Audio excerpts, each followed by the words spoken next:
up, YouTube? Back at it again with another banger video. This time we're taking a look at Giant Size X-Men #1. You know, the TV show X-Men 97 is wrapping up this week. They're finishing season 1. So I thought, what better time would there be to look at an X-Men comic? This is the introduction of the new team. So the X-Men were created in 1963. They lasted, that series lasted for 7 years, 66 issues, and then it got canceled. And then 5 years later, they rebooted it. They brought it back. It's the new X-Men, and this is where they introduced the new team. It's called Second Genesis, and you can see in the background, this is the original team. We have Jean Grey, Angel, Cyclops, Beast, Iceman, and of course Professor X, if you count him as being on the team. And our new characters are Wolverine. This is the first time he's appeared in an X-Men comic ever. Before this, he had only been in maybe 1 or 2 issues of the Hulk. Storm, first appearance of her.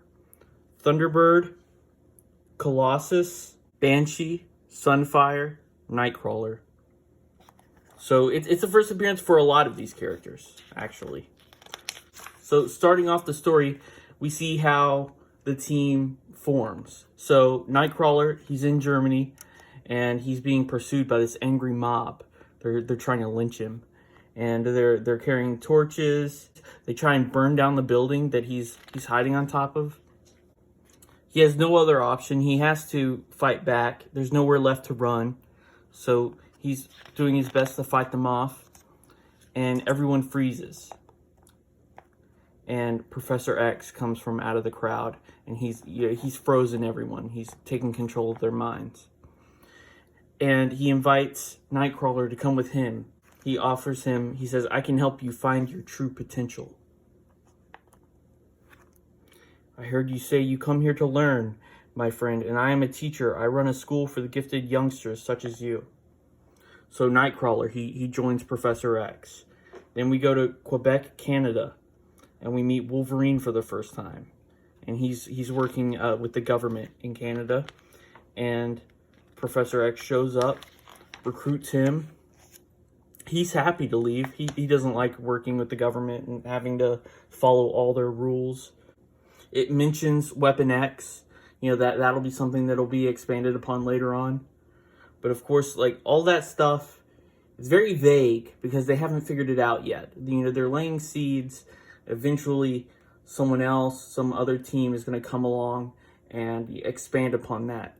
That's the way it happens with all of these comic books. It's like, you know, early on, they're planting these seeds that maybe sometime in the future, someday, someone will get to it and, you know, expand and explain what that meant. But yeah, they reference Weapon X here. Professor X goes to Nashville, Tennessee, to the Grand Ole Opry, and he meets Banshee. Banshee was already around. I think he was already a character from the original series. And he recruits him. Then he goes to Africa, meets Storm. She's living there. She's a goddess. And like, these people worship her. And Professor X convinces her to come along. Then he goes to Japan. He meets this guy. His name's Sunfire.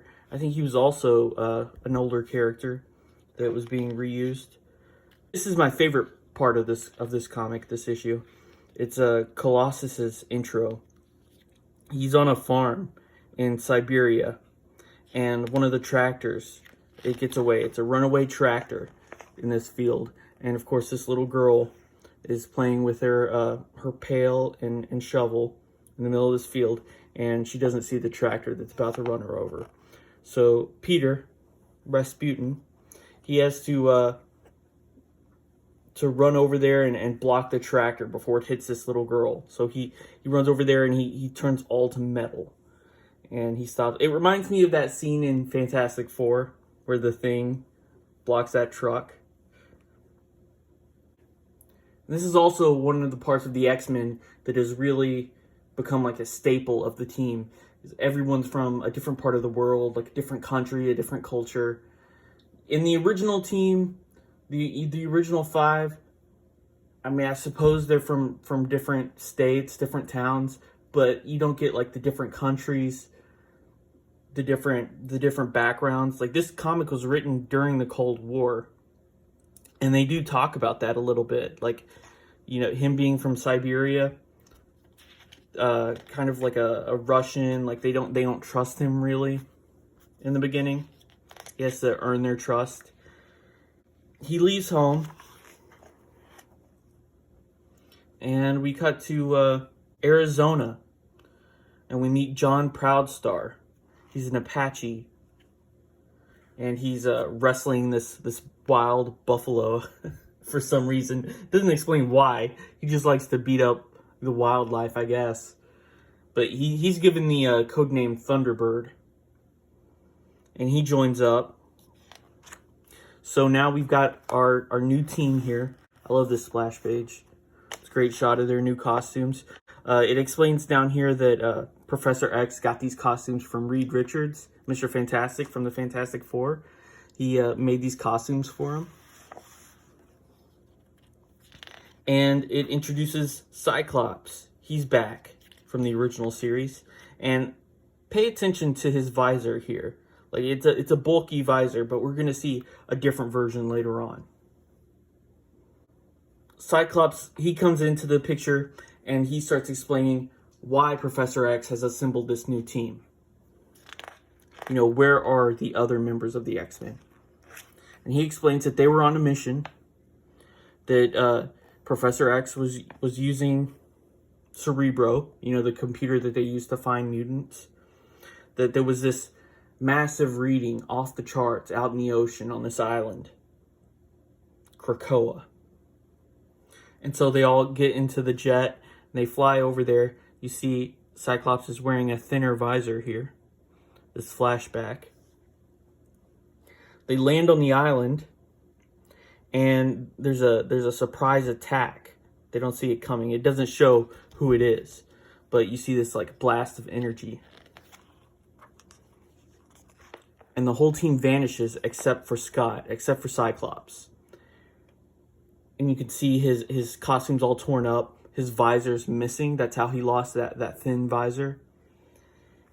It's disappeared. He says he was knocked unconscious, and when he woke up, he was on the jet. The jet was set to autopilot, heading back to New York, where the X-Mansion is. And he could not switch it off from autopilot, so he was just stuck on there. But his eyes were normal. Well, kind of normal. They were a weird color, but they weren't shooting the optic blasts. So he thought he had been cured. Like whatever attacked them had taken the other X-Men and had put him back on the jet, but had cured his mutation. So when Scott gets back to New York, he tells Professor X what happened, and after he gets back home, his powers, they start coming back. And they come back, he says, with a vengeance. That's why he had to start using this old visor again, is because he lost that newer, sleeker one.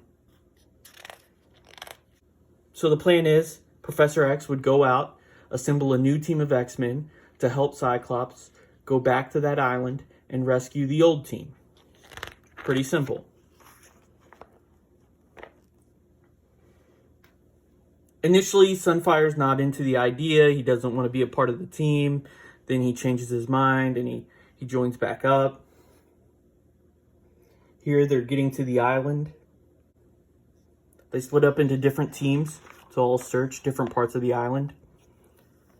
Cyclops and Thunderbird, they start to canvass the area, but Cyclops, he remembers that he'd forgotten the portable Cerebro machine back in the jet. So when they turn around, the jet's gone. And instead, in its place is this tower, which they didn't see when they were up in the air in that jet. You know, you would have seen that tower. It's the only building there. And it just suddenly appeared. But their jet's gone. So something's fishy is going on with this island. You know, something's not adding up. There's something weird going on. At about that time, they get attacked by these living vines. Sort of reminiscent of the Evil Dead.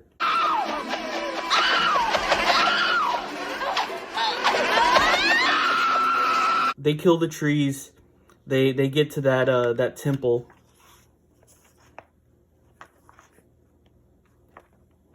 You see Colossus and Storm. This is a cool dynamic that you don't see explored very often.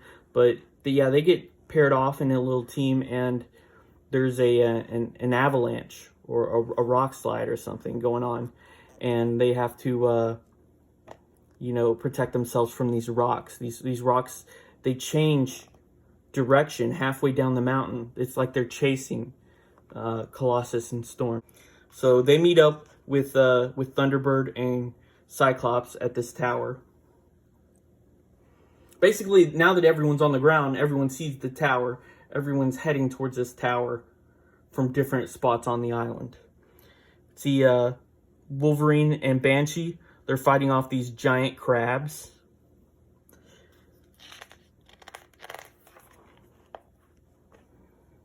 Nightcrawler and Sunfire, they're fighting off these birds. And we see more of Nightcrawler's power of the first time he teleports. You see the BAMF sound effect isn't there yet. It'll come later on. Most of the pieces of the story of what we think of as the X-Men are here in this first appearance of a lot of these characters. But not everything is there. So they all meet up at this temple, and they crash through this wall. And what do they find? They find the other X-Men, the original team, all tangled up in these weird vines, and they're all attached. It's like it's feeding off of them. That's exactly what it is. The island itself is the mutant, if you hadn't figured that out already. That's why, the rocks had changed course, and it could hide the jet from them and then reveal the temple. It's because the island is the mutant that they were there to look for. And it was luring the X-Men there so it could feed off of their mutant powers. So it had captured those X-Men, and it had let Cyclops, go free so that he could, form another team, bring them back there again, as another way of, like, bringing in more food to it. So it was just a plan to, send Cyclops off and let him do the work for it. And it explains the origins. If it's a, of course, like a Silver Age type of story where atomic testing out in the waters caused like radiation, and the animals on this island, they all developed a colony brain, and the whole island is connected now and mutated. So the whole team has to band together to fight this giant Krakoa monster. And Professor X, he's projecting himself there mentally. He's a telepath. But yeah, the old team and the new team, they're banded together to fight this giant monster. Storm is hitting it with lightning and rain, and they're attacking its magnetic poles, and basically any way that they could hurt it. And the magnetism thing works. So they shift the magnetism of the island, and they somehow are able to send it into space. So they all have to hop off the island at the last minute. And Iceman makes this raft, and they all push themselves away because there's like now a vacuum in the ocean where that island used to be. It's like a whirlpool. It's all the water is filling in that negative space. So Iceman forms it into a dome, like a spherical shape, and they all survive in that bubble. And when they come to the surface, they realize their jet is there waiting for them. And it's a happy ending. They killed the mutant island. They launched it off into space, never to be heard of again. And now they get to go back to their mansion. And it's a team of 13. There's 13 people on the X-Men now. And that's how the issue ends. But I hope you enjoyed this look at Giant Size X-Men #1. And join me next time. Whatever I'm going to be looking at then, I haven't decided yet. Thanks for watching. Bye.